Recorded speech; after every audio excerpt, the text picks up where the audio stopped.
Joel, how much more do you think you needed from James Harden? You know, when you look at his points output and whatever. I mean, I don't know. I think he's been, obviously, I'm sure, since we got him, everybody expected the Houston James Harden, but that's not who he is anymore. He's more of a playmaker. I thought, at times, could have been, as all of us, could have been more aggressive. After watching the game last night and after doing a bit of reflection, I slept on it. I didn't want to make a video right after the game ended. I didn't want my raw emotions to come through. I wanted to actually sit through it and think it through. I've come to the conclusion that James Harden does not want to play in the NBA anymore. That's how I feel. I feel as though James Harden believes that he's bigger than the NBA. Now, I'm not talking about a Kyrie Irving where Kyrie Irving believes there's bigger things in basketball. Okay, on some level, we all as humans can agree that yes, there are things that is bigger than basketball.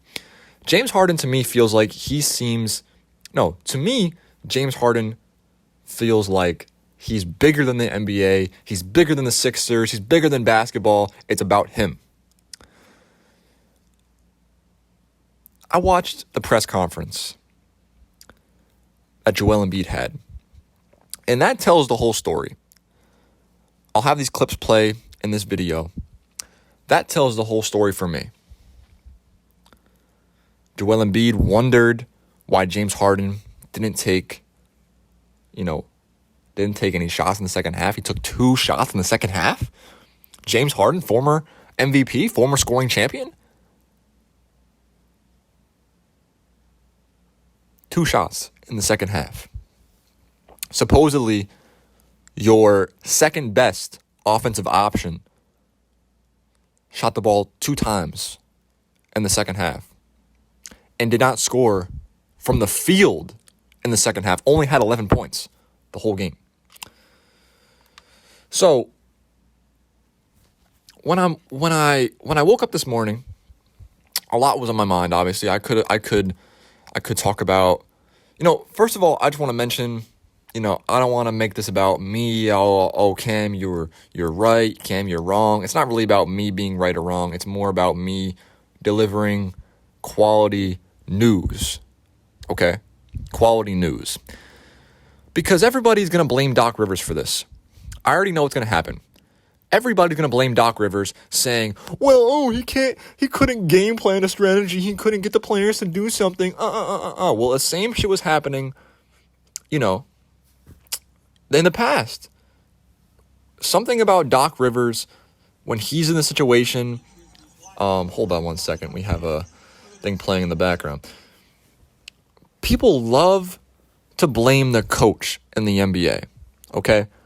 People love to blame people loved to blame Frank Vogel for the Lakers' struggles. People loved to blame Tyronn Lue when LeBron wasn't doing well. People blame Steve Nash when the Nets completely decompartmentalized in front of everyone's eyes on national television. Okay?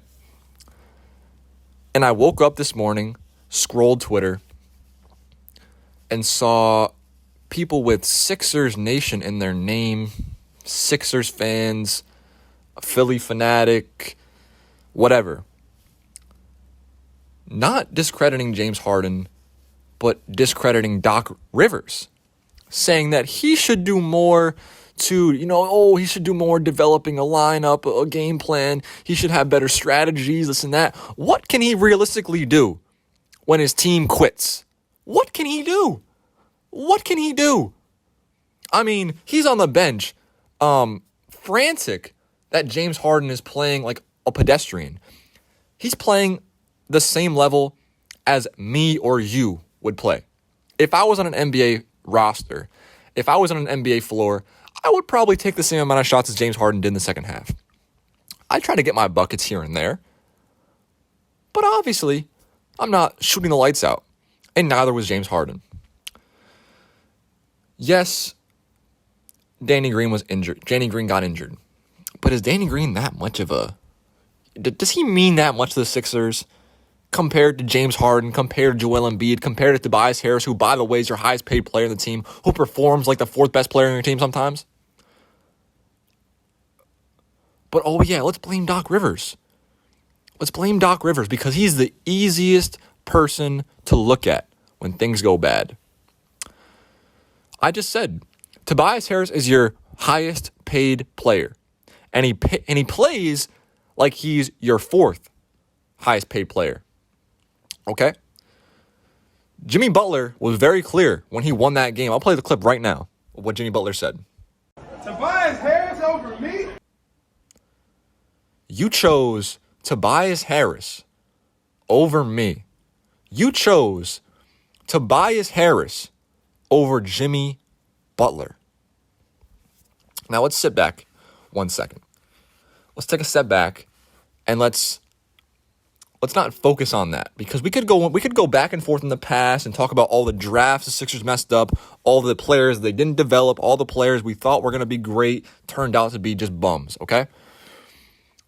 The only players that I'm willing to say that have actually positively improved the Sixers team over about the last 10 years, in my opinion, is Joel Embiid, obviously, Matisse Thybulle, Tyrese Maxey. Tobias Harris is basically just another man on the roster. You put Tobias Harris on any roster, he's going to do the same as he is on the Sixers. But it puzzles me when people are confused and people were outraged and they're all up in arms. Oh, James Harden, why did he quit? Why did James Harden quit? You know, everyone's surprised. Why are we so surprised? Like I said in the beginning, you fool me once, shame on you. Fool me twice, shame on me, right? So he quit with the Rockets. With Daryl Morey there, by the way. Same person who's in Philadelphia right now. Quit for the Rockets. Forced himself to Brooklyn because he claimed, oh, this is where, I want to play with KD and Kyrie. Okay. Quits there. I don't know why. I feel like any NBA player with any amount of passion or desire to win a championship would be grateful to play with KD and Kyrie.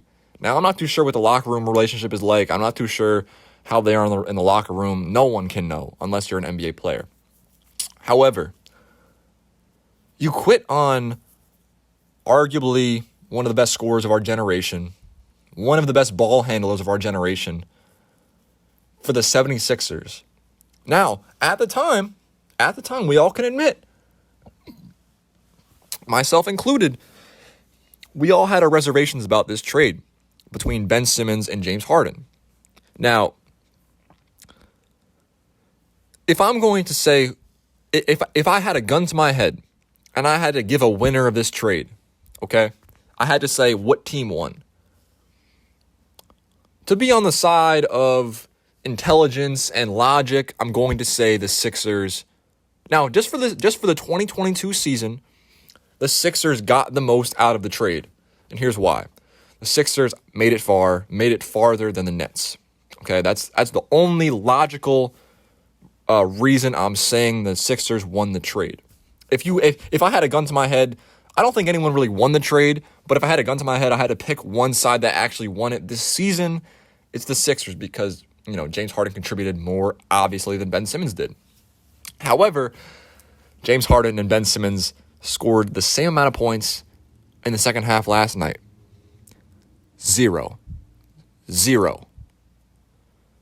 In the second half last night, while Ben Simmons was sitting on his couch and James Harden was on the floor, they both amounted to the same point total.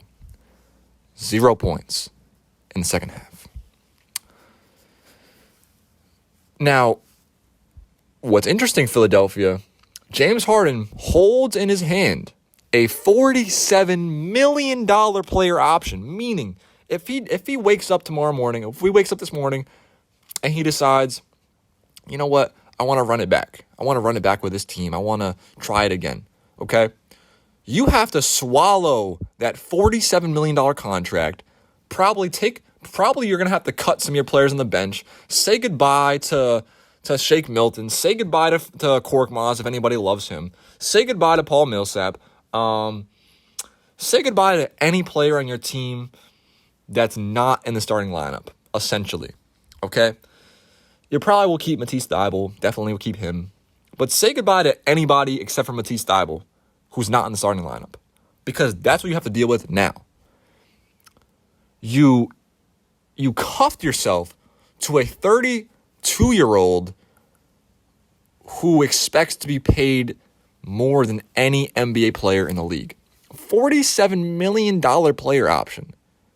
I'm not too sure how much Joel Embiid is getting paid. I know it's nothing close to that.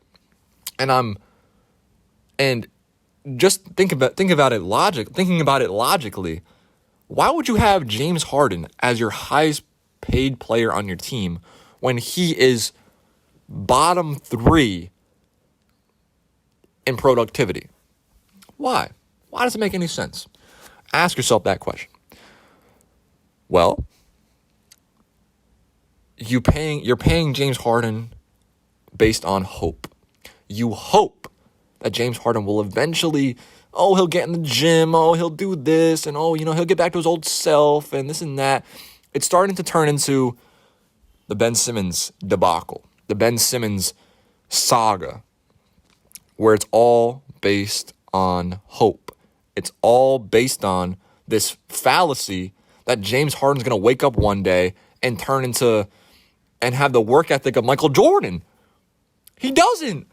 Let's stop lying. Let's stop pretending. Let's stop lying and acting like James Harden has the same work ethic as Kobe and Michael Jordan. He's not going to wake up tomorrow morning and think, I really let my team down. Oh, God, I don't even think I deserve this $47 million. I don't know, man. I don't know. No, fuck no.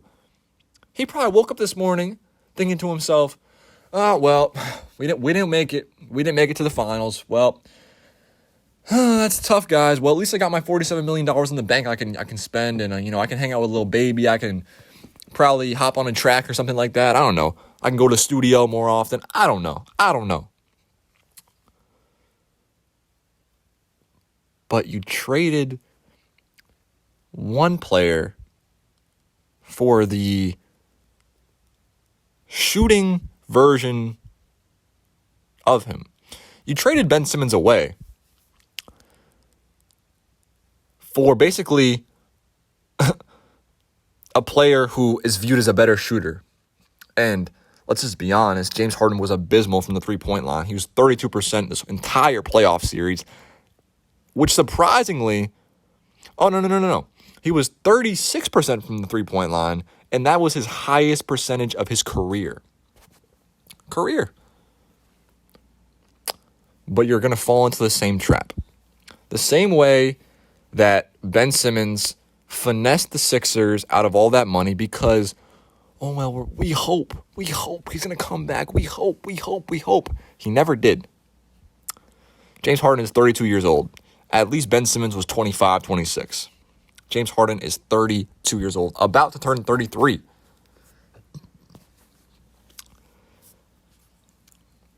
If Daryl Morey and the Sixers and the management had any sort of balls or pride for themselves, they would trade James Harden and they would get rid of Tobias Harris and they would build this team around Joel Embiid, Tyrese Maxey, and Matisse Thybulle. Everybody else is disposable in my opinion. If this team, okay, I'm not a GM. I watch basketball. I play 2K, whatever. Based on who is actually playing, who is actually doing their jobs, Joel Embiid, Tyrese Maxey, Matisse Thybulle, and Shake Milton. You could build a team around those four guys and get shooters and get defenders, this and that. You don't need James Harden. You don't need Tobias Harris. Clearly, you don't need them. You don't. Tobias Harris, I'm sorry. I know people love you in Philadelphia. You're disposable. You're disposable. The highest paid player in your team, only 14 points in the loss of Game 6, Tobias Harris. It's time we stop coddling. It's time we stop this nonsense, okay? And yes, I know, the Celtics play tonight. If they don't take care of business, I have to make a podcast talking about them. I know everybody thinks, oh, well, Cam only focuses on the bad. He only focuses on the Sixers. Fact of the matter is, the Celtics don't win tonight. I have a lot to discuss tomorrow as well. The Sixers lost to the guy they gave away. If the Sixers were to have Jimmy Butler, Joel Embiid, Tyrese Maxey, Matisse Thybulle, maybe a few big men, whatever. Jimmy Butler, Tyrese Maxey, Joel Embiid is a great triple threat in the NBA. Scary, might I add.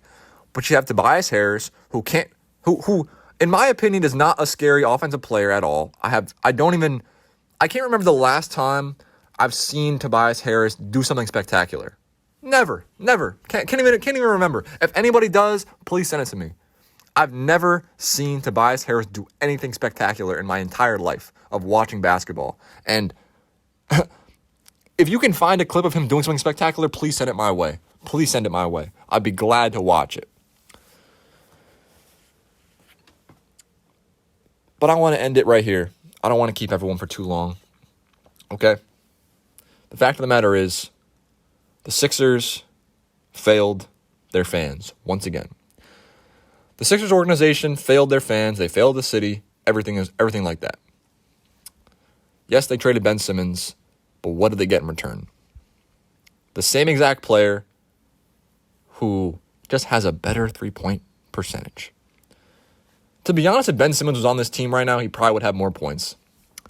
I do think that if Ben Simmons was on the Sixers right now, if he was in that game last night, there's a good chance Ben Simmons could have locked down Jimmy Butler. There's a good chance. Good chance. There's a great chance that Jimmy Butler would probably not have he would not have scored 32 points last night. But we can't keep living in the past. We can't keep, living in this this world of, oh, well, if I did this, oh, well, if we did this. Well, the fact of the matter is, you didn't. The Sixers failed you once again, and you let it happen. No, you did. Actually, you didn't let it happen. They let it happen. So if I'm Daryl Morey, if I'm a Sixers fan, I'm mad at Daryl Morey for letting friendship get in the way of business. Yes, we know Daryl Morey and James Harden are friends, but you can't let that affect your business. James Harden is going to go down in history as a great basketball player, skilled basketball player, but he will never go down in history as a winner. Thank you.